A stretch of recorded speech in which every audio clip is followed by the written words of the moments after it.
The peace of Jesus be with you, brothers and sisters. The true fasting that pleases God. If we if we stop eating certain foods or drinking certain drinks, that's not the true fasting, brothers and sisters. That's the law. The law is allegory. The law is written in the Old Testament. It's an allegory for the church. Okay? So the true fasting is not for the stomach, but for the heart. For the heart. The heart has to fast, not our stomach. Okay? I'm gonna read a letter from Paul where he mentions the fasting. This letter is not in the Bible, but it's mentioned in the Bible. Okay, that's it is the epistle to the LAODICEANS. It's mentioned in Colossians 4:16. I'm also gonna mention, in addition, there's another book that is not in the Bible, 2 Samuel 1:18, which is the book of Jasher. And there's another book that is also mentioned, Jude 1:14, which is the book of Enoch. So those books, they were revealed to me by the Spirit. So I asked the Lord some questions, and He gave me those books. They should be in the Bible. Okay. Now the reason for that is that Paul mentions fasting.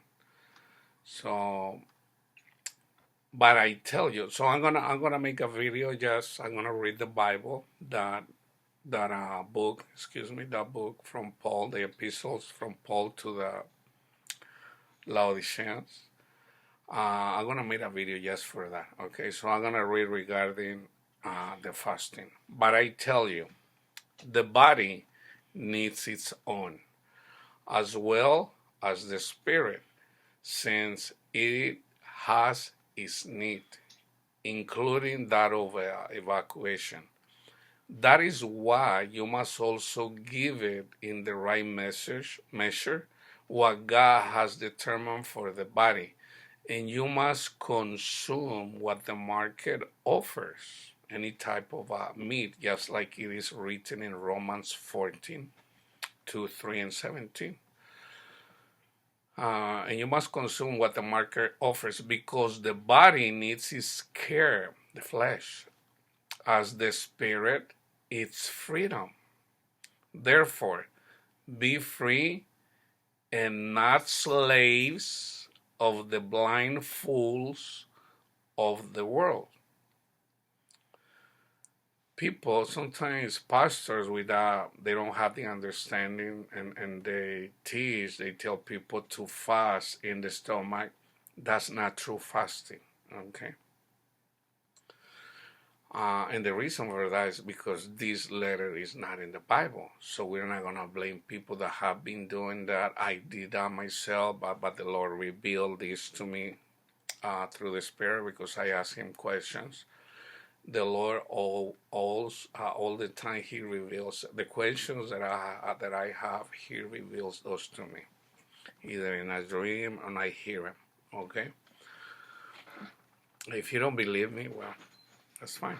It's not. This is not for everybody. Not all people listen. That's the way it is written. But what credit can he have who has made his stomach fast if his heart is bad? This is the true fasting. If his heart is full of bad thoughts, desires, and passions. Just like on Isaiah 58, 4 and 5. Also, Jude, he mentions that those who love the world, they constitute themselves enemies of God. Okay? So the true fasting is uh, if you don't need certain foods, but your heart is full of bad thoughts, desires, and passion, you're fooling yourself. Wouldn't it be much more sensible to fast on the heart than on the stomach?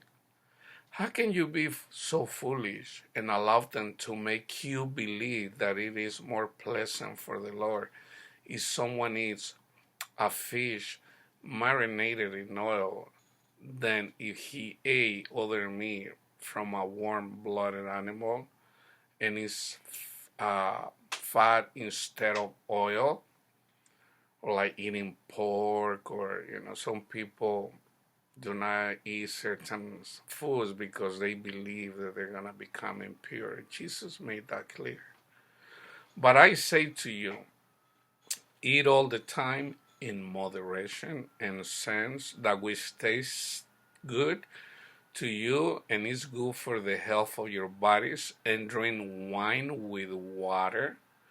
Now you might say that the drunks, they're not gonna inherit the kingdom of God. When Paul talks about the drunks, he talks about the drunk in the spirit, meaning the people full of pride, of vanity, loving this world. Those are the drunks. It's allegory, what Paul says there. Now, I don't drink myself because some people have been, I was an alcoholic myself at one time. So the reason that I don't drink, because I don't want to make someone fall with my actions. I know for a fact that it's not a sin, but I don't want to let people fall. Okay, believers, those with weak faith. Just as I also do when I can have it and have no remorse for this. So then you will have acted correctly, even in relation to this, Romans 14, 17, and 20. Because the Lord does not have pleasure in fasting of the stomach, but yes, in him of the heart. Therefore, fast day and night in the heart. Then you will fast in the spirit and in the truth. Isaiah 58, 6, 7. If you were to fast according to the hypocritical doctrine of the one who before you appears as if now only one food was on earth and everything else in heaven, then your fast will have no more value than that of the Gentiles who eat the finest delicacies on their feast days, only to be so much more lustful afterward than on the ordinary day when they have their usual daily food. So don't fool yourselves, brothers and sisters. It is the heart that we need to be aware. Okay? Read Isaiah 58, 1 through 11, and ask the Lord for understanding. If you believe the gospel, the Spirit is already in you, but you need to meditate His word. Okay? The peace of Jesus be with you.